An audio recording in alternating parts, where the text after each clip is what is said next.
Hello, my name is Glen, and I'm reading Cumference in the first round table. I'm reading this because I want children to try to learn more about math and try to like it. And this is by Cindy Nischwander.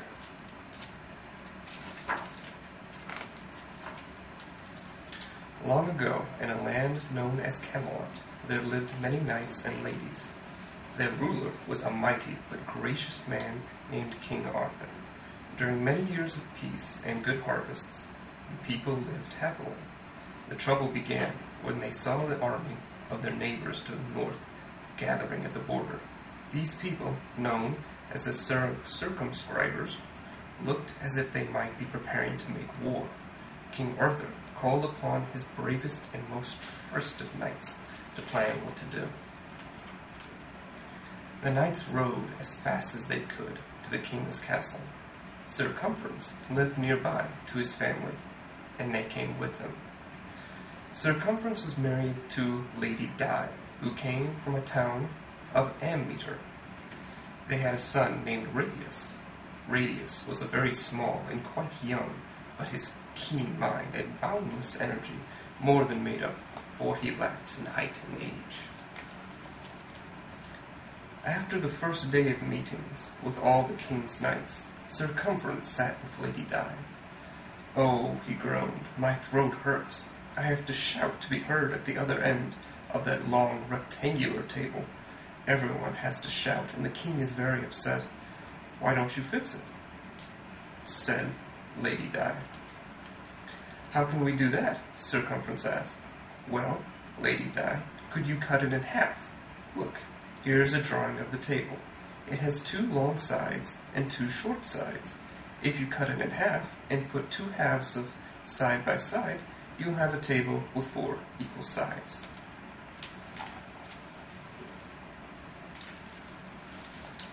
Lady Di, "What a good idea!"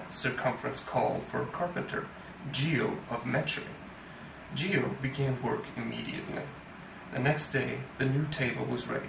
Everyone commented on how wonderful square shape. However, another problem arose. At each corner of the table, the knights whispered to each other, while someone else was talking. Sir Galahad exclaimed, "King Arthur, how can we meet to discuss a solution when people talk secretly to each other?" "Sir Galahad is correct," King Arthur responded.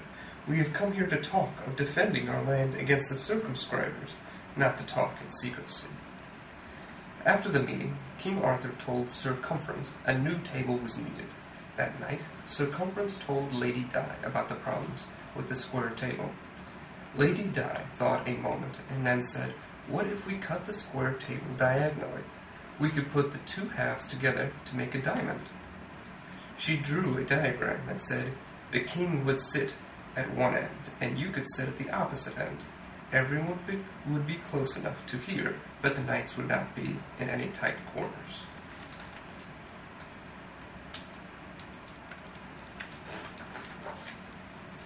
After seeing the plan, Cumference agreed that it was a good idea. Geo, the carpenter, said, "In carpentry class, they call this shape a parallelogram. I will have the table ready by the morrow." The next day, Sir Lancelot and Sir Gawain were amazed to see a table in the shape of a parallelogram. The others liked it, but King Arthur was not happy, sitting at a sharp point. The king let the knights have jousting practice and sword play while they spoke with Cumference. "Cumference, the point of the table sticks into me like a sword.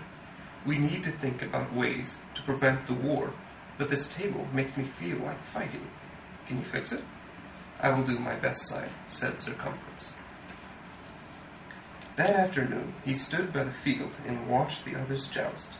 It was a beautiful day, with blue skies and flags flapping in the breeze. Sir Gawain's flag was blue with a white cross. Sir Lancelot's flag was green with lions, and Sir Torry's flag was green with an eagle. The flags were all similar in shape. They were all triangles. "That's it," Cumference said. "A triangular table." Cumference called Geo and explained. Geo said, "If we cut the parallelogram table in half, That would leave 2 triangles. 1 triangle might be too small. So they measured the proposed triangular table and realized that 4 people could not fit on each side.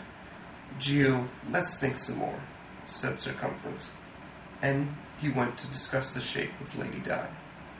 "Yes," said Lady Di, "the triangles would be too small, so cut off the corners, like this, and make an octagon.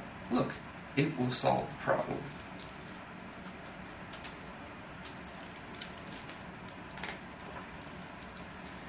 When the knights sat at the octagon table, each one wanted to decide all to himself.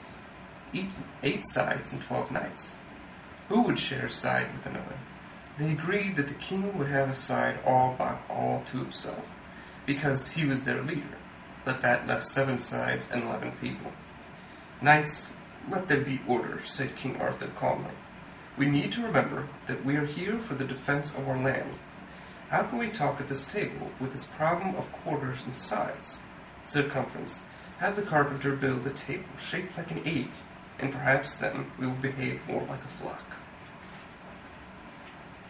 Circumference drew up plans for an oval table for Geo. "This table is going to be harder to build, since it has no straight edges," said Geo. "I will begin at once." When the knights met again, they were all impressed by the oval table. Sir Lancelot suggested that they raise their goblets and drink a toast. All the knights raised their goblets, but there was a great commotion from the ends of the table. The knights at the ends of the oval table bumped into the king as they raised their goblets. No one had enough room. Some of the knights began to argue. Then King Arthur shouted, "Stop! All leave me until tomorrow, except for Circumference." After talking to King Arthur, Circumference returned home discouraged once again. Radius piped up, "Father, when I have a problem I cannot solve, I do something else for a while. Why don't we go for a ride?" That afternoon, Circumference, Radius, and Lady Di went riding. No one said much until Radius shouted, "Father, look, a tree has fallen over." "So it has," observed the knight. "Don't you see, Father? There's your table." Lady Di got off her horse for a closer look. She stood on her tiptoes and stretched until her arm up as high as it could go. Her fingertips just met the upper edge of the trunk. "It should be big enough," she said. "This part is as tall as I can reach, and the wood stem to be of good quality." Circumference summoned Geo to cut a cross-section of the trunk to make it into a tabletop. "Leave the bark on the outside edge," he told Geo. "I like its rough feel." Geo and his helpers sawed through the huge tree trunk. Then they hoisted the heavy slab into an ox cart, and off went the Geo's workshop. Geo worked all night building the new table. When the kings met the next day, the table was finished. Everyone was content. No one shouted or whispered. No one felt cornered or trapped. No one was poked in the stomach, and no one felt squished. Everyone had an equal position around the table. As they talked, they decided the best plan was to try to make peace with their neighbors. King Arthur was so pleased that he announced they would celebrate that night. Soon everyone was enjoying the music, dancing, and banquet. Suddenly the music stopped. A messenger rushed in and handed a sealed parchment to the King Arthur. The king read it and smiled. "Ladies, knights, and guests, I have excellent news. The circumscribers are not planning to attack. They only want to measure the area of their kingdom. There will be peace in the land." "Hooray!" everyone cheered till the king held up his hand for silence.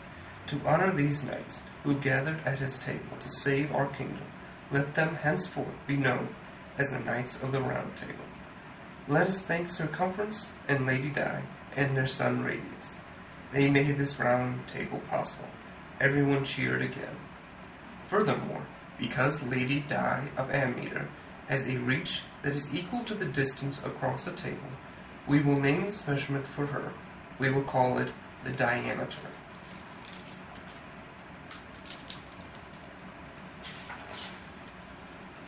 "I am proud of Radius too," said King Arthur. "Someday he will become a fine knight. He may be small, but he has tall ideas. Everyone nodded and clapped. Let us call this small measurement from the center to the circle to its edge of the radius. Finally, let us not forget our clever Circumference. Since it was his idea to leave the bark on the outside edge of our table, we will name the outside edge of any circle after him. Let us call this the circumference.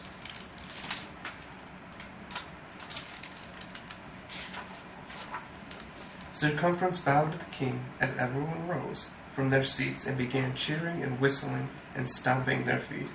It was the happiest celebration that anyone could remember. The end.